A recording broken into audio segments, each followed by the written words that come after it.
Edison and Nikola Tesla, airing out some grievances from beyond the grave.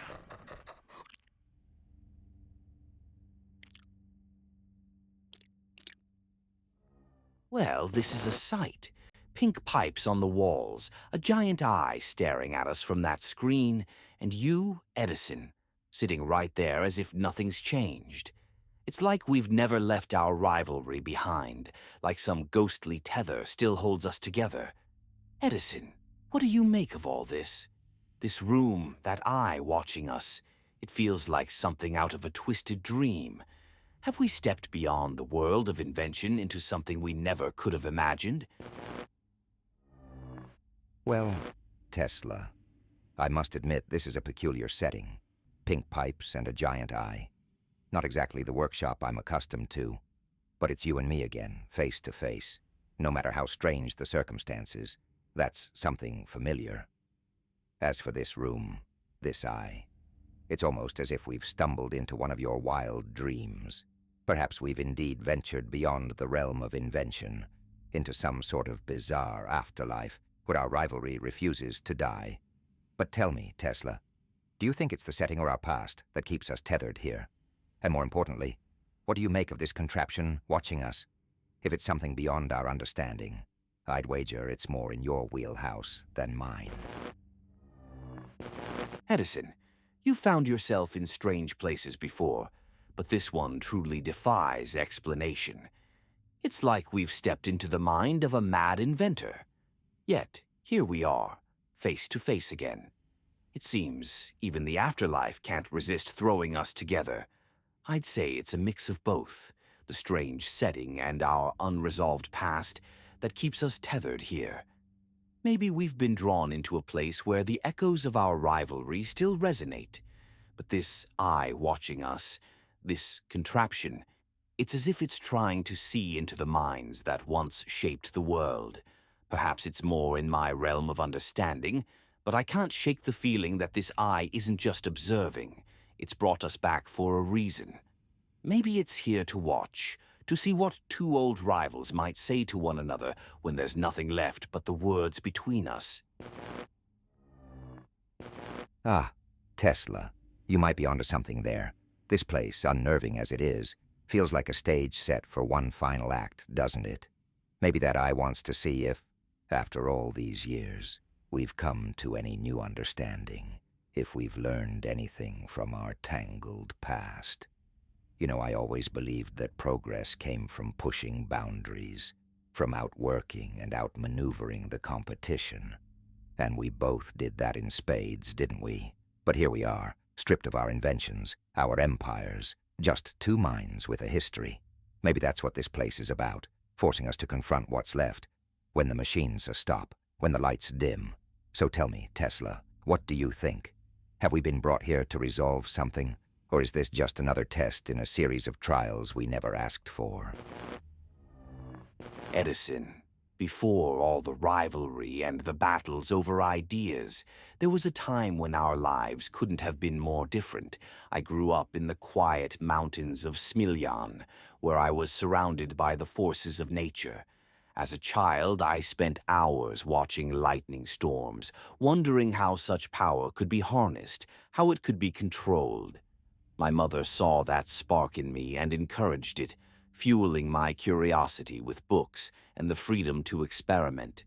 I was driven by a need to understand the mysteries of the universe, to turn that raw power into something useful for humanity.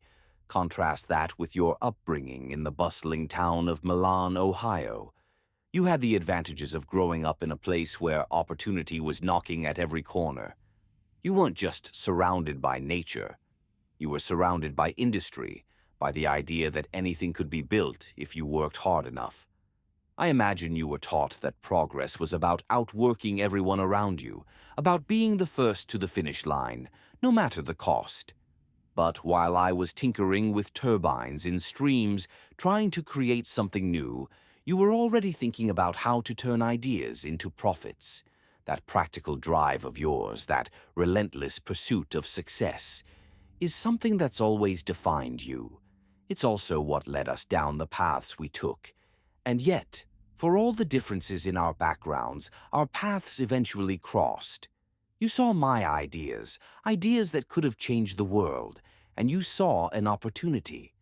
I won't pretend I wasn't aware of how you operated, how you took what you needed to get ahead. But you weren't just pushing the boundaries of invention, Edison. You were pushing me, and not always in the most honorable ways.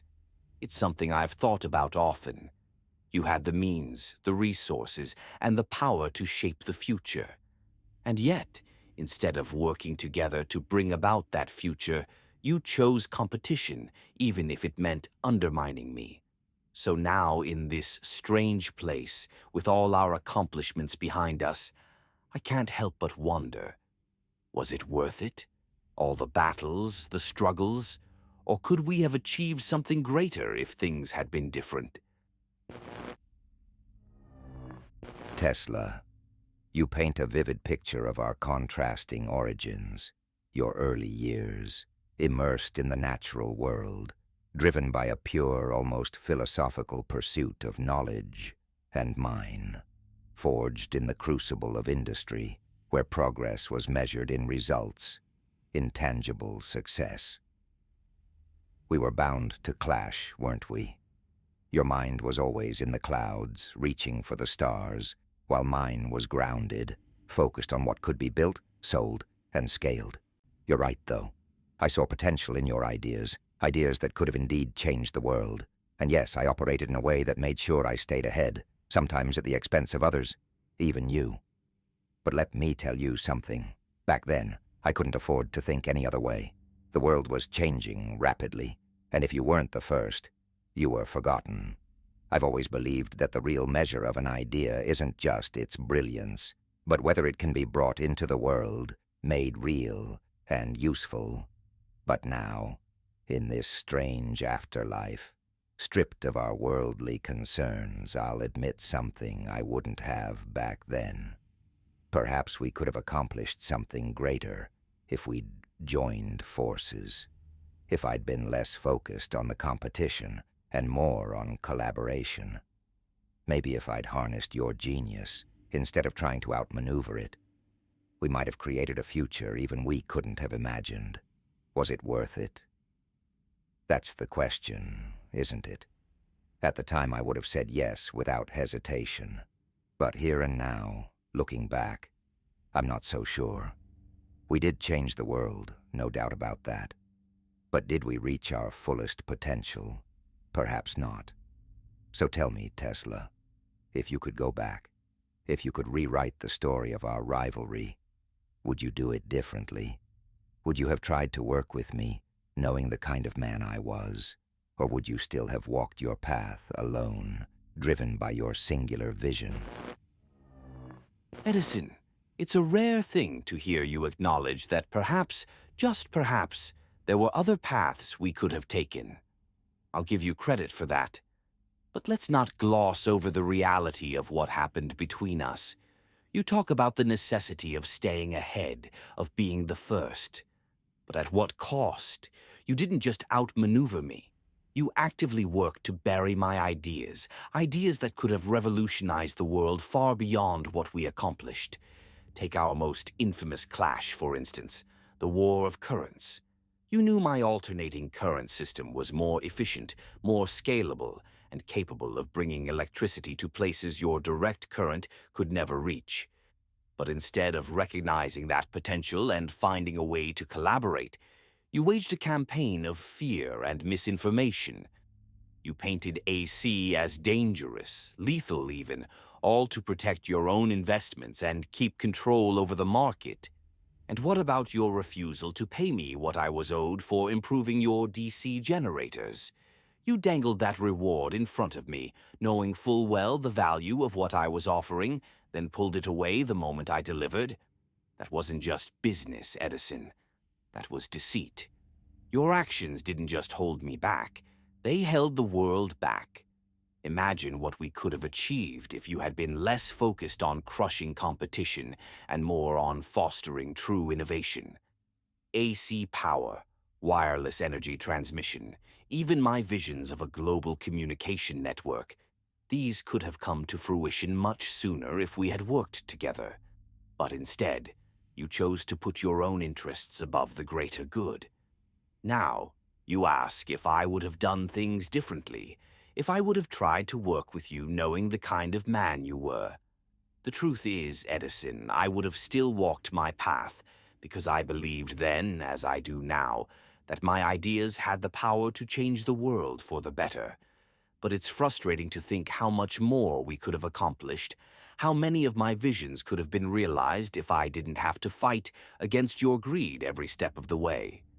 So, yes, I have regrets, but not about the path I took.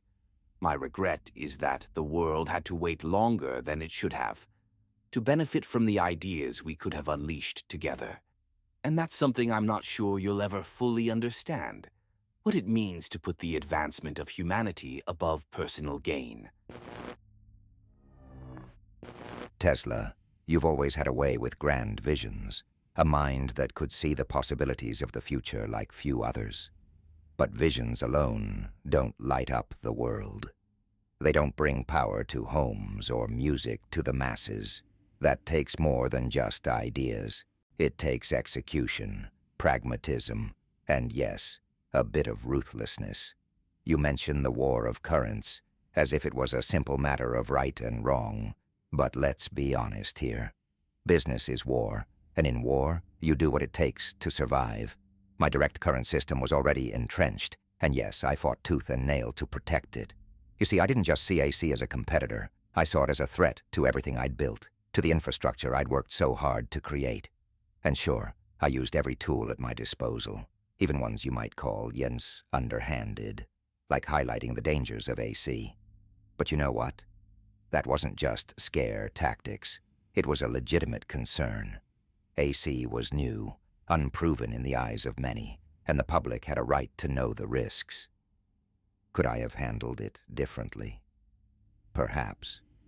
But when the stakes are that high, when the future of an entire industry is on the line, you make the tough calls, and you live with them. As for that business with the DC generators, yes, I promised you a reward, and in the heat of business things didn't go as you expected. But Tesla, business isn't charity. It's a tough, relentless world where deals shift and expectations don't always align. You delivered, and I admit I might have handled that situation better. But don't mistake that for deceit. Call it a harsh lesson in the realities of this world. You talk about holding back progress, about how much more we could have achieved together. But let's not forget, I wasn't just out to make a quick buck. I had a vision too, one that brought electric light to millions, that put sound in a box and made moving pictures a reality. These weren't just inventions, they were revolutions that shaped the modern age, and they required a level of determination and, yes, sometimes cold calculation that you might not understand. But here's the thing, Tesla, while you were dreaming of wireless energy and global communication networks, I was down in the trenches, making sure the lights stayed on. I was solving the practical problems, dealing with the business realities that you often overlooked. That's what made my approach different. Where you saw the possibilities, I saw the path to making them real. So do I regret the way I handled things? Maybe a little. But would I have done it differently if given the chance? Not by much. Because at the end of the day, someone had to make sure these ideas weren't just dreams. They had to become reality. And that's exactly what I did. You talk about the greater good, about advancing humanity. But Tesla, don't fool yourself. Our work did just that. My inventions laid the groundwork for the modern world, and while you might not like how I did it, you can't deny the results. And let's not forget, you weren't always above the fray. You had your moments, too, where your ambitions drove you to some questionable decisions. But that's the nature of innovation. It's messy, it's competitive, and it's rarely as noble as we'd like to believe. So tell me, Tesla, If you really think I held back the world, why is it that the light bulb, the phonograph, and even the motion picture projector became the icons of progress, while your grander ideas stayed on the drawing board for so long? Was it really my greed, or was it that you never quite grasped the need to bring those ideas down to earth, where they could actually change the world? Edison, you've certainly cemented your place in history, but let's not forget how you got there. It wasn't just through innovation and hard work. It was through disinformation and manipulation. You didn't just compete fairly. You played dirty, and you know it. Take the war of currents, for instance. You were so determined to protect your direct current system that you resorted to spreading fear and misinformation about alternating current. You went beyond the bounds of ethical competition. You didn't just warn the public about AC's dangers. You staged gruesome demonstrations to make your point. Electrocutions, Edison. You killed animals, dogs, horses, even an elephant in a sick display designed to terrify people into rejecting AC. Topsy the elephant wasn't just an animal. She became a symbol of how far you were willing to go to protect your business interests. You were more concerned with scaring people away from my system than with advancing what was best for humanity. That wasn't about public safety. That was about control. You knew AC was a superior technology, more efficient, capable of powering cities across great distances, but you couldn't stand the idea of losing your grip on the market. So you turned to fear-mongering, turning the public against AC not through scientific debate, but through shock and horror. You played on people's fears, and in doing so, you delayed the adoption of a technology that could have transformed the world much sooner. And this wasn't an isolated incident. It was part of a pattern of suppressing any technology or idea that didn't align with your immediate financial interests. While I was dreaming of wireless energy and global communication networks, you were busy convincing the world that your way was the only way, even if it meant using deception and cruelty. Your disinformation campaign didn't just hurt me, it held back progress. The world could have had safer, more efficient electricity, free from the limitations of direct current, far earlier than it did. But you chose to prioritize your empire over the greater good, and that's something you can't just brush aside. You ask why my ideas stayed on the drawing board for so long. It wasn't because they lacked practicality or vision. It was because they threatened the very empire you built on fear, control, and manipulation. My work, whether it was AC, wireless energy, or global communication, challenged the status quo you fought so hard to maintain. And instead of embracing those ideas, you did everything in your power to suppress them. So, while you may have kept the lights on, Edison, you also kept the world in the dark about what was truly possible. And that, more than anything, is the real tragedy of your legacy. You could have been a partner in progress, but instead you chose to be an obstacle, all for the sake of maintaining control. In the end, history will remember your inventions, but it will also remember the lengths you went to in order to keep others from surpassing you. That's not just competition, Edison. That's obstruction. And for all your success, I can't help but think about how much more we could have achieved if you had used your influence to uplift, rather than to suppress. Tesla, I've heard your grievances before, and I'll acknowledge that I played the game of business hard, harder than most. But let's not confuse pragmatism with malice. You say I cemented my place in history through manipulation and disinformation, but that's a narrow view of the realities we faced. The world wasn't some idealistic playground. It was a battleground where survival wasn't guaranteed by brilliance alone, but by who could bring that brilliance to bear in the real world. Yes, I staged those demonstrations, and yes, Topsy's death is a stain that I've carried. It was a time when the stakes were extraordinarily high. I knew AC had potential dangers that had to be made clear to the public. Perhaps I went too far, but at the time I believed it was necessary to protect people from an unproven technology that I genuinely thought could be dangerous if mishandled. Was it about control? Certainly I won't deny that. But it was also about responsibility, about making sure that whatever system became the standard was safe, reliable, and ready for mass adoption. You accuse me of holding back progress, of keeping the world in the dark. But let's not pretend your ideas were always the practical, world-changing solutions you make them out to be. Wireless energy, global communication networks, they were grand, visionary concepts. But how exactly did you plan to get them off the ground? You were always more focused on the next big idea than on solving the practical problems that would make those ideas feasible. In your pursuit of the future, you often neglected the steps necessary to make it a reality. You talk about the tragedy of my legacy, how I could have been a partner in progress. But Tesla, let's look at your own legacy for a moment. You died alone, in debt, feeding pigeons in a New York hotel room. Your ideas, as brilliant as they were, didn't materialize on the scale you envisioned because you never fully grasped the importance of business, of bringing those ideas to market in a way that was sustainable.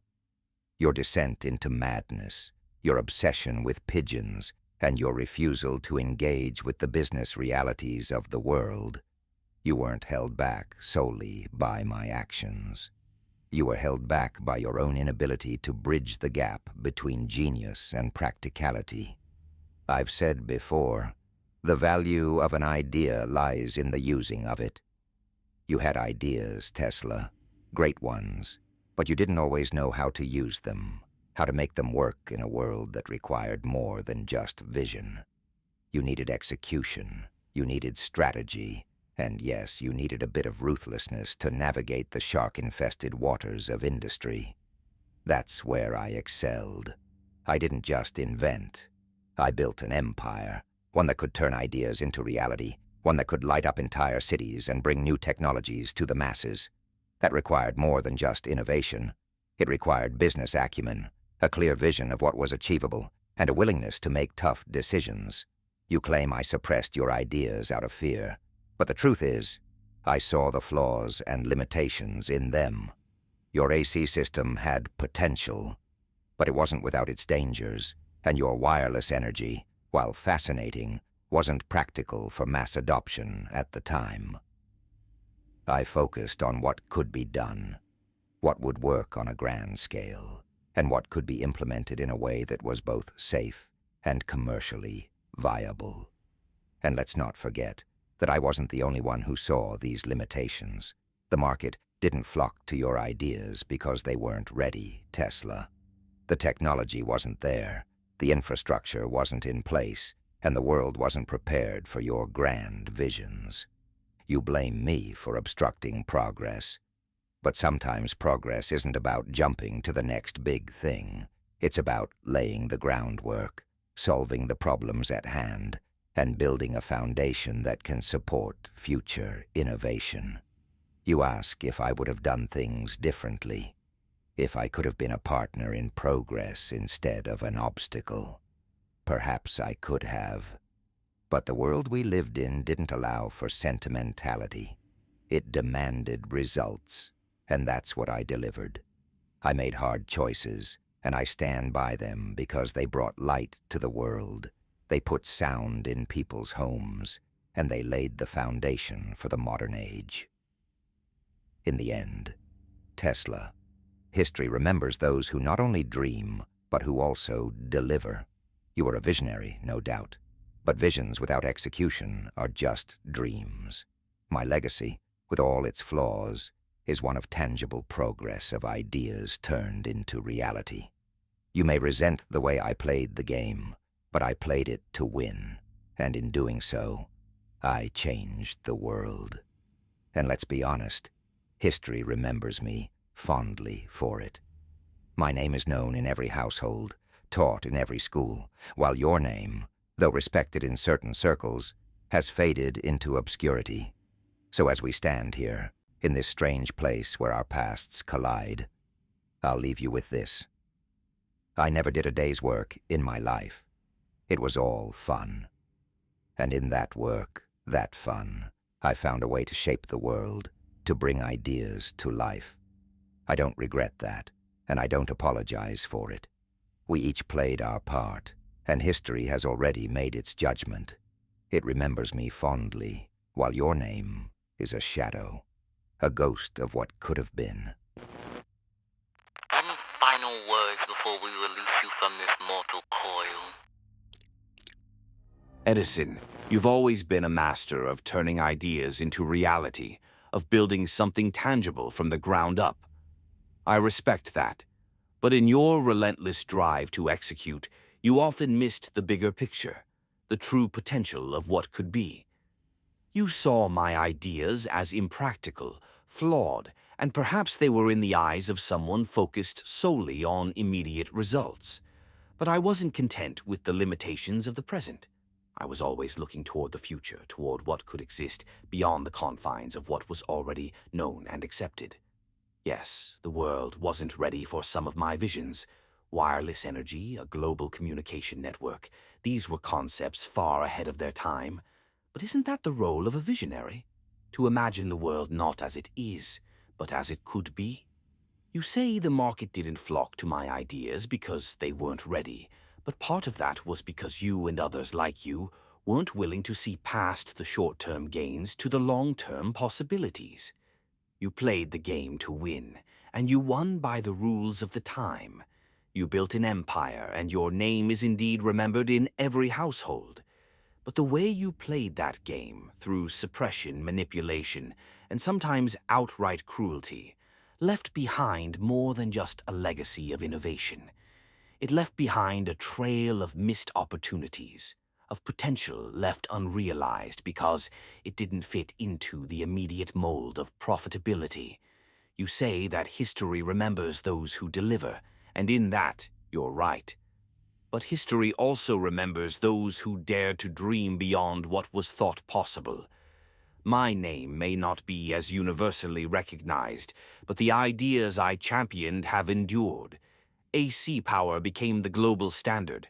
Wireless communication is now a reality, and the world is finally catching up to the potential I saw over a century ago. So as we stand here in this strange afterlife, I'll leave you with this. It wasn't about winning or losing for me. It was about pushing the boundaries of what humanity could achieve, about lighting up the world not just with electricity, but with possibility. You shaped the world we lived in, but I believe I helped shape the world we're heading toward. In the end, we each played our part. You delivered the world as it was, and I dreamed of the world as it could be. And now, it's up to the future to decide which of those legacies will truly stand the test of time. Well, Edison, we've both left our marks. Let's see how they endure. Tesla, we've danced around these shadows long enough, and it's clear we'll never see eye to eye on everything.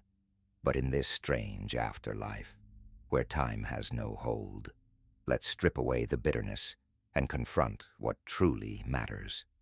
You were a visionary, a man who glimpsed the world in ways few others ever could. I respected that about you, even if I never made it known. But here's the haunting truth. Ideas alone don't change the world. They need to be forged, shaped by hands that understand the weight of reality.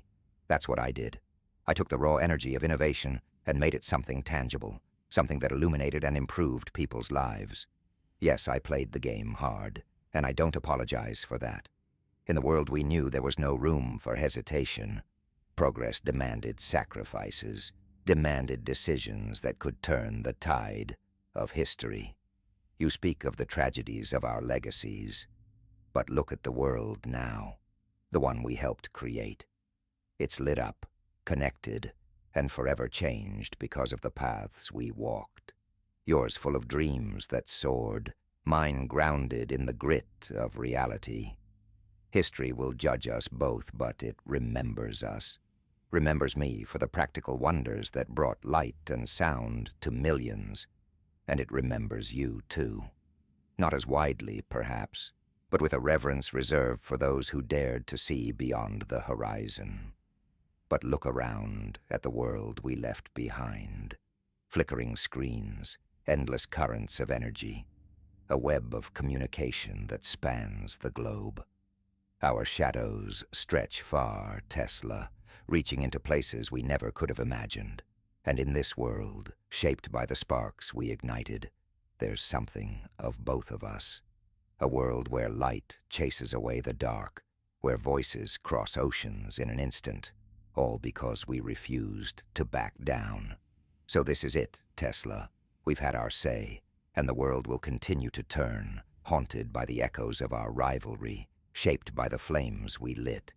I have no regrets about the life I lived, the choices I made, and I hope, despite everything, you can find some measure of peace with yours. Farewell, Nikola. We both played our parts, and the world, for better or worse, is forever changed because of it.